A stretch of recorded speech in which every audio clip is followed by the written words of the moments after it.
Capítulo 5, nós vamos falar sobre o cristão que não sente o seu pecado.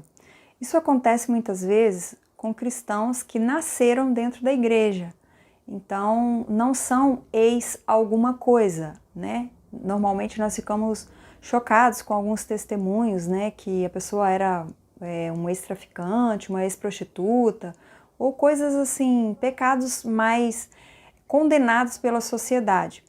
Então a gente fica assim, nossa, né? Será que mudou mesmo? A gente até duvida, né, se a pessoa de fato mudou, se a pessoa não vai ter uma recaída ou coisa desse tipo. Mas existem aqueles que ou nascem dentro da igreja ou nunca fizeram algo assim tão condenável, vamos dizer assim, algum pecado mais gritante. E aí eles acabam se tornando muito religiosos. Aquele tipo de pessoa que gosta de olhar os erros dos outros, mas não consegue enxergar os seus próprios erros. Afinal de contas, ele não é ex-nada. Existem pecados que nós identificamos claramente e é o tipo de pecado que é apontado, um tipo de pecado que é condenado socialmente. São erros que até a sociedade condena. Então, esses erros, esses pecados são mais fáceis de serem identificados. E há pecados que não são tão visíveis, nem tão condenáveis, porque na verdade está dentro do coração. E só Deus pode penetrar o coração. Então, muitos dos pecados que às vezes cometemos está no nosso coração e as pessoas ao nosso redor não conseguem enxergar. E muitas vezes até nós mesmos não conseguimos enxergar esses nossos pecados. E já uma pessoa que cometeu pecados gritantes, pecados mais visíveis, mais condenáveis pela própria sociedade, é fácil dessa pessoa entender que aquilo foi um erro e, portanto, ela se arrepende. Aí qual é o resultado disso? Às vezes aquela pessoa que se arrependeu, que fez algo, né, tão terrível, acaba alcançando, né, o coração do Senhor.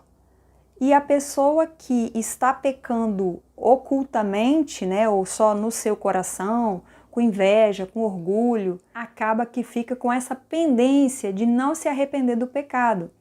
E a palavra do Senhor, lá em Salmos 51:17, diz assim: sacrifícios agradáveis a Deus são o espírito quebrantado, coração compungido e contrito, não desprezarás, ó Deus. Então, qual é o perigo? O perigo é que pessoas que têm pecados que são facilmente encobertos e que ninguém percebe, ou que até a própria pessoa mesmo não admite, acaba que não se arrepende e aí não tem esse coração compungido e contrito para se arrepender diante do Senhor. E como a palavra diz aqui, um coração contrito, compungido, o Senhor não vai desprezar. Então, às vezes, quem, por ter tido um pecado maior, acaba se arrependendo, né, percebendo o seu erro, enxergando o seu erro e se arrependendo, acaba alcançando, né, o coração do Senhor, como ele fala aqui nessa passagem, né, que o Senhor não desprezará. Mas o que é um coração contrito, compungido? Olha, se você for no dicionário Aurélio, tá lá. Compungido significa arrependido, pesaroso, e contrito significa que sente remorso ou arrependimento por pecados ou ofensas a Deus, que sente mal por ter ofendido algo ou alguém. Ou seja, quando a pessoa reconhece o seu pecado, ele sente o seu pecado, ele reconhece que pecou, ele sabe que aquilo ali ofendeu ou feriu a Deus, Deus não despreza esse coração. É exatamente o exemplo que nós contamos aqui do capítulo passado, né, da pecadora que ungiu os pés de Jesus. Ela chegou diante do Senhor com o coração assim, ela chegou em lágrimas, ela lavou os pés de Jesus com as suas lágrimas, porque ela de fato estava arrependida e reconhecendo que o Senhor era o único que podia salvá-la. Perceba que já no caso do fariseu, a Bíblia não conta se ele se arrependeu do seu pecado ou não. Lembre-se que Jesus contou para o fariseu uma historinha falando de dois devedores, um devia 50 e outro 500. Ele não disse que um não devia nada. Então, todos devemos e todos carecemos do perdão, da graça e misericórdia do Senhor. Então, nós precisamos nos arrepender, até quem deve menos. O credor é quem paga a conta, e quem pagou a nossa conta, a nossa dívida, foi o próprio Senhor Jesus, quando ele morreu na cruz por nós. Então, Ele pagou o preço pelos nossos pecados. Cabe a nós reconhecermos os nossos pecados, sentir o nosso pecado, reconhecendo-o e nos arrependermos. Quando há amor, sentimos um desejo imenso de agradar o ser amado. Muitas pessoas acham que porque Jesus morreu na cruz por ele, então ele tem a permissão para pecar à vontade. E não é assim. Na verdade, ele morreu na cruz por nós para que nós tivéssemos a oportunidade de nos chegarmos a ele em arrependimento, arrependidos dos nossos pecados e procurar agora viver uma nova vida, uma vida para ele. Ele demonstrou o amor dele por nós, morrendo na cruz por nós. E nós, como vamos demonstrar o nosso amor por ele? Demonstramos o nosso amor por Deus sendo gratos a ponto de não vivermos uma vida de pecado. Não faz sentido amarmos a Deus, dizer que amamos a Deus, se nós vivemos uma vida contrária ao que é a vontade dele. Não faz sentido ele ter morrido na cruz por nós para que nós pequemos à vontade, sem se importar. Como cristãos, assim que nós percebemos o nosso erro, o nosso pecado, nós precisamos nos arrepender e deixar aquele pecado, não cometê-lo mais.